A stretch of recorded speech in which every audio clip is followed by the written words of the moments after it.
आपका फेस तो क्लियर हो गया है, एक्ने भी चले गए हैं, बट उसके जो गड्ढे हैं जिसको बोलते हैं हम स्कार्स, वो आपके फेस पे अच्छे नहीं दिख रहे हैं और आपको काफ़ी ज़्यादा बॉदर कर रहे हैं। तो बहुत सारे केसेस में ऐसा देखने को मिलता है कि एक्ने तो ठीक हो जाते हैं, पर टाइमली ट्रीटमेंट ना लेने की वजह से उनका एक्ने स्कार बन जाता है, जो किसी किसी को तो पूरी लाइफ रह जाता है। क्या ये परमानेंट होता है? क्या इन्हें किसी तरीके से हटाया जा सकता है, या सिर्फ क्रीम से या DIY से भी, होम केयर से भी आपकी बात बन जाएगी और एक्ने स्कार्स बेटर हो सकते हैं? तो इस वीडियो में हम डिस्कस करेंगे एक्ने स्कार्स का असली सच, हर टाइप का ब्रेकडाउन और सबसे इफेक्टिव मेडिसिन ट्रीटमेंट। नमस्ते दोस्तों, मैं हूं doctor Garima. I am a board certified dermatologist और मैं प्रैक्टिस करती हूं वाराणसी में।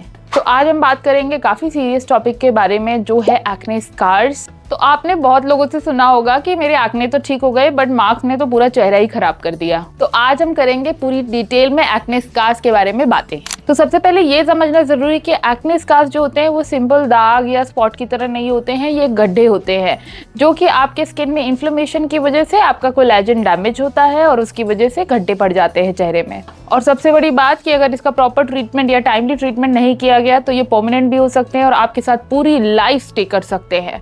तो एक्ने स्कार्स के बहुत सारे टाइप्स होते हैं, जिसमें सबसे कॉमन होता है एट्रोफिक स्कार। तो जब कोलेजन प्रोडक्शन एक्ने के बाद कम हो जाता है तो स्किन आपकी डिप्रेस्ड या संकन हो जाती है, जिसकी वजह से एट्रोफिक स्कार्स बनते हैं। उसके अलावा दूसरे भी टाइप्स होते हैं, जैसे आइस पिक स्कार्स होते हैं, रोलिंग स्कार्स होते हैं, बॉक्स स्कार्स होते हैं। उसके अलावा हाइपरट्रॉफिक स्कार्स भी होते हैं। जब स्किन ज्यादा कोलेजन बना लेता है हीलिंग के टाइम पे, तो आपके जो स्कार्स होते हैं वो थिक हो जाते हैं, वो उठे हुए नजर आते हैं, उनको हम बोलते हैं हाइपरट्रॉफिक स्कार्स। क्या एक्ने स्कार्स परमानेंट होते हैं? तो अगर उसका टाइमली ट्रीटमेंट नहीं लिया गया तो बहुत सारे जो स्कार के टाइप्स होते हैं, like atrophic scar, hypertrophic scar, box scars, ये सारी चीजें ट्रीट नहीं होती इतनी आसानी से और इनका ट्रीटमेंट लेना पड़ता है इसको बेटर करने के लिए। उसके अलावा सबसे बड़ा क्वेश्चन ये आता है, जो मेरे OPD में लोग नॉर्मली पूछते हैं कि हमको स्कार्स को घर पे कैसे ट्रीट करना है, या क्या कोई क्रीम्स है जिससे स्कार्स बेटर हो सकते हैं। तो ये सुन के काफी लोगों को बहुत शॉकिंग लगेगा कि एक्ने स्कार्स किसी भी DIY होम रेमेडी से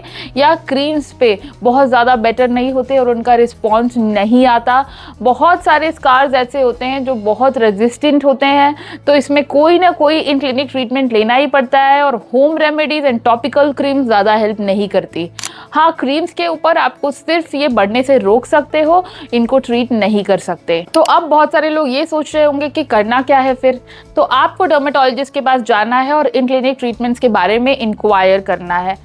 रिमेंबर, हर एक्ने स्कार सेम नहीं होता, तो इसके लिए हम ऐसे रिकमेंडेशन नहीं दे सकते।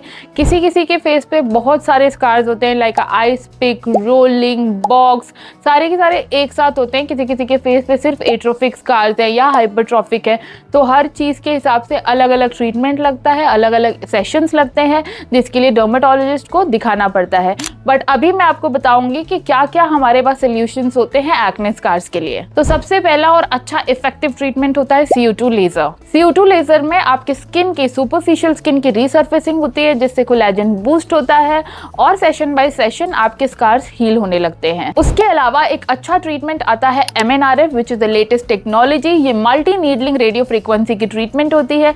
इसके भी सेशंस लगते हैं और ये काफी ज्यादा स्किन में बेनिफिशियल इफेक्ट लेकर आता है without creating any downtime. उसके अलावा भी बहुत सारे ऑप्शंस आते हैं, like dermapen 4 session, which is a micro needling session, जिसमें टाइनी पिंस के थ्रू आपके फेस पे चैनल्स क्रिएट किए जाते हैं और उसमें कुछ क्रीम्स इन्फ्यूज किए जाते हैं, जो सेशन बाय सेशन आपके एक्ने स्कार्स को बेटर करते हैं। उसके अलावा बहुत सारे ट्रीटमेंट्स और भी आते हैं, जिनको हम इन ट्रीटमेंट के साथ कंबाइन करते हैं या इंडिविजुअली भी यूज कर सकते हैं, लाइक अ TCA क्रॉस, लाइक अ PRP, लाइक अ मीजोथेरेपी। उसके अलावा आता है डर्मल फिलर्स। अगर एक्ने स्कार्स आपके बहुत ज्यादा डीप है और हमें लग रहा है कि नीचे की तरफ से फाइबर्स उनको पुल कर रहे हैं, तो उस पुल को रिलीज करना पड़ता है, जिसके लिए RS substitution is also very good option.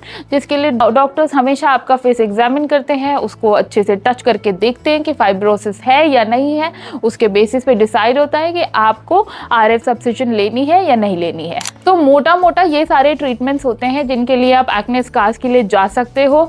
But to be specific about the treatment, जैसा कि मैंने पहले कहा था, डर्मेट के पास जाके अपने स्कार्स को एग्जामिन करवा के एक कस्टमाइज प्लान बनाना पड़ता है और उससे चलना पड़ता है। चलिए अब बात करते हैं कॉमन मिथ्स के बारे में और उनको बस्ट करते हैं। नंबर 1, सिर्फ ऑयली स्किन वाले लोगों को ही एक्ने स्कार होते हैं, बट ये सबसे बड़ा मिथ है क्योंकि एक्ने तो ड्राई स्किन में भी आ सकता है और ड्राई स्किन वालों को भी ये स्कार छोड़ सकता है। नंबर 2, बहुत सारे लोग ये समझते हैं कि अगर हम घर पे लेमन, टूथपेस्ट या कुछ और होम रेमेडी यूज करेंगे तो स्कार्स बेटर हो जाएंगे, बट ऐसा कुछ भी नहीं है। ये सारी होम रेमेडी यूज करने से सिर्फ और सिर्फ आपका फेस खराब होगा और स्कार्स में तो कोई भी बेटरमेंट नहीं आएगी। मिथ नंबर 3, बहुत सारे लोग क्लिनिक पे आते हैं और ये बोलते हैं कि क्रीम से तो मैंने देखा है उसका स्कार इंप्रूव हो गया, इसका स्कार इंप्रूव हो गया, आप कोई क्रीम दे दो, क्रीम से भी स्कार इंप्रूव होते हैं। पर ऐसा कुछ भी नहीं है, क्रीम्स बहुत ज्यादा हेल्प नहीं करती है गाइज। अगर आप सोच रहे हो सिर्फ क्रीम्स की तरफ जाने का तो सिर्फ आप एक अननेसेसरी इन्वेस्टमेंट कर रहे हो।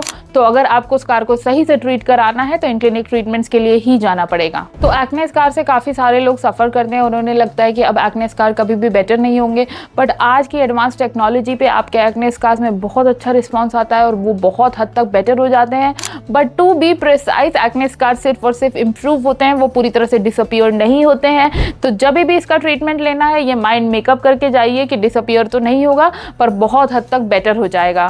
So I hope this is it for today's video. If you like my video, subscribe to my channel, share my channel with your family and friends. Also press the bell button icon ताकि जब भी मैं video बनाऊँ आपको notification जाए। Till then, take care of your skin, take care of your hair, and I'll see you all very soon in my next video.